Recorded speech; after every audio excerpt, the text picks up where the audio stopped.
les podcasts d'Ebifarm. Bonjour et bienvenue dans notre podcast dédié au thème de la santé, de la nutrition et de la médecine complémentaire. Je suis France Hamel et nous allons parler dans ce nouvel épisode de cette grande fatigue qui parfois nous accable et du fait d'être plus éveillé, plus énergique. Wouh! Aujourd'hui, l'épisode de notre série de podcasts est consacré à la vitamine B12 essentielle.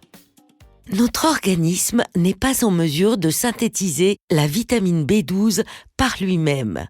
Il est dès lors très important que nous absorbions cette vitamine par le biais de l'alimentation. La vitamine B12 peut être formée uniquement par des micro-organismes et elle se trouve principalement dans les aliments d'origine animale. L'apport journalier pour une personne adulte est de 4 microgrammes. Cette valeur de référence DASH représente une valeur de référence commune aux sociétés de nutrition de l'Allemagne, de l'Autriche et de la Suisse. Il faudrait manger 2 œufs par jour, ainsi que 100 g de saumon ou 150 g de fromage d'Emmental pour parvenir à combler l'apport journalier recommandé. Le foie de bœuf contient énormément de vitamine B12 et il suffirait d'en consommer 5 g par jour pour couvrir nos besoins journaliers. Pourquoi est-ce que la vitamine B12 est si importante pour notre organisme et quelles sont les fonctions qu'elle y assume ? Ce sont les questions que nous allons poser à notre experte Simone El Alaïli. Simone est pharmacienne et herboriste et travaille chez Ebifarm en qualité de conseillère médicale.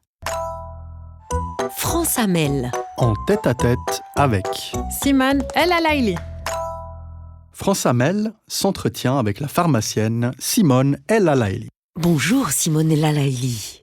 Bonjour France. Simone, la vitamine B12, aussi appelée cobalamine, est essentielle pour notre organisme. Pourriez-vous nous expliquer en détail le rôle qu'elle joue dans notre corps ? La vitamine B12 est impliquée dans des processus cruciaux dans tout l'organisme. Elle possède une fonction dans la production cellulaire d'énergie et le renouvellement cellulaire, plus particulièrement dans la synthèse de l'ADN, mais aussi dans l'hématopoïèse, c'est-à-dire la formation du sang. La cobalamine est essentielle au fonctionnement normal du cerveau car elle intervient dans la production de myéline, cette gaine protectrice qui entoure les axones des nerfs. De plus, elle joue aussi un rôle dans le métabolisme de l'acide folique et la transformation de l'homocystéine en méthionine. Il existe 2 voies d'absorption de la vitamine B12 dans le corps, une voie active et une autre voie qui a lieu par diffusion passive.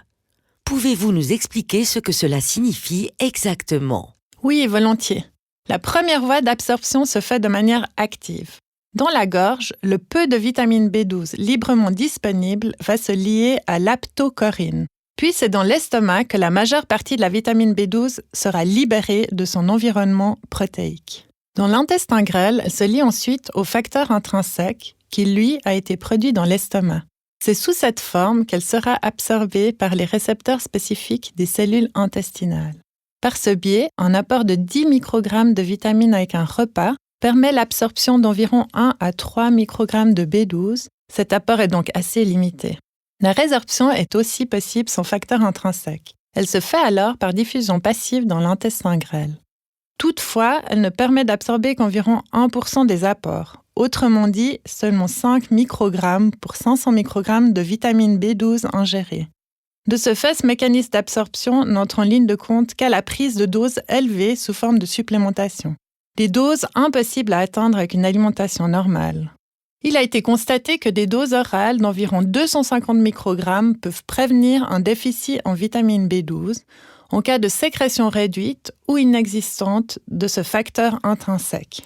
Pour résumer, il faut retenir une seule chose. Pour remplir les réserves de vitamine B12 lors de carence, il faut utiliser des doses assez importantes en supplémentation qui seront assimilées par diffusion passive tout au long de l'intestin grêle.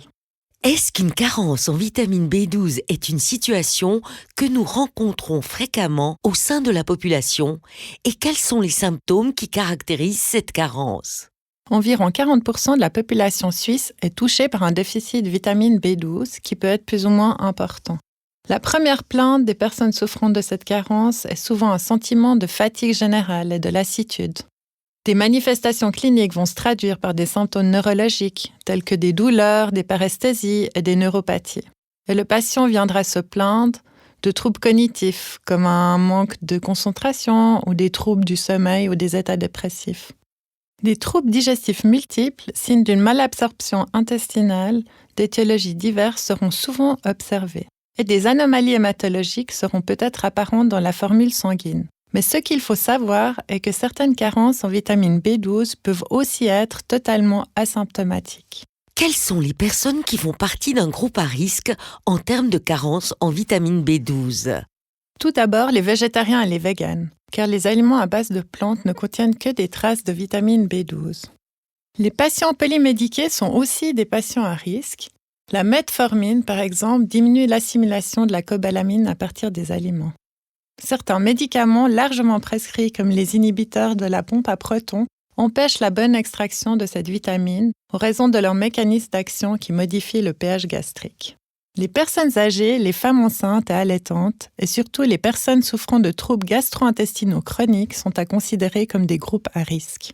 Serait-il judicieux de supplémenter ces personnes à risque avec des compléments alimentaires ? Et quelle serait la posologie adéquate ? Oui, c'est très important de supplémenter dans ces cas-là. On peut imaginer une prise à court terme avec un apport de 500 microgrammes de B12 par jour pour remplir les réserves, puis une prise à long terme d'environ 5 microgrammes obtenable dans des complexes de multivitamines ou des complexes de vitamines du groupe B.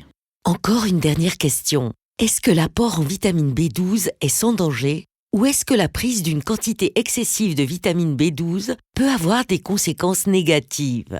Depuis juillet 2020, il n'existe plus en Suisse de prescription légale pour la valeur maximum de vitamine B12 contenue dans les compléments alimentaires, car sa prise est considérée comme sûre. Naturellement, il est recommandé de doser la teneur de B12 dans le sang après 3 mois de traitement et d'en discuter avec son médecin traitant.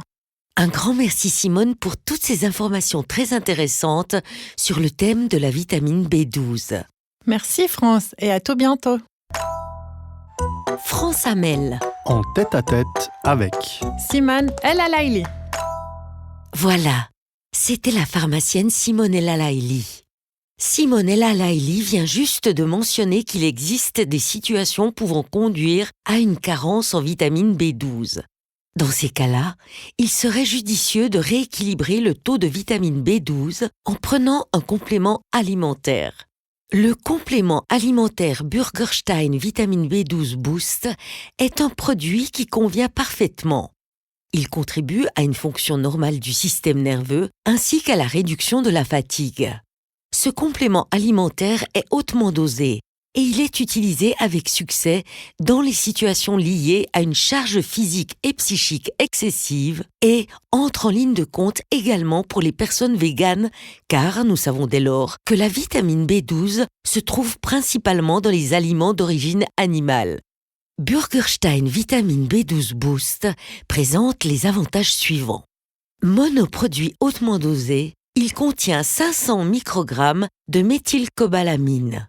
Ce dosage élevé contribue aussi bien à une assimilation active de la vitamine B12 qu'à une diffusion passive via l'intestin. Il s'agit d'un produit de haute qualité qui ne contient ni arôme ou colorant artificiel ni conservateur. Le tout petit comprimé est facile à avaler et un emballage de 100 comprimés suffit pour plus de 3 mois. Disposant d'un distributeur très pratique, le petit emballage est très pratique, petit et facile à emporter partout avec soi. Le produit est végétalien et constitue donc une complémentarité idéale au régime végétalien. Il suffit de prendre un mini comprimé de Burgerstein Boost par jour avec un peu de liquide. Burgerstein Vitamine B12 Boost ne convient pas aux personnes qui souffrent de maladies sévères sans préavis médical ou pour les personnes allergiques à un des ingrédients. Voilà, j'espère que ce podcast vous aura permis de recharger vos batteries. Et si vous manquez un jour vraiment de force et d'énergie, pensez absolument à la vitamine B12 essentielle. Je prépare maintenant ma fusée. We have booster ignition and liftoff. Liftoff of Discovery. 9, 8, 7, 6, 5, 4, 3, 2, 1, 0. Et m'envole pour un nouvel épisode. Alors à tout bientôt. Merci de m'avoir écouté. C'était France Hamel, la voix de votre podcast. Ceci est un complément alimentaire, ne remplace pas une alimentation variée et équilibrée et un mode de vie sain.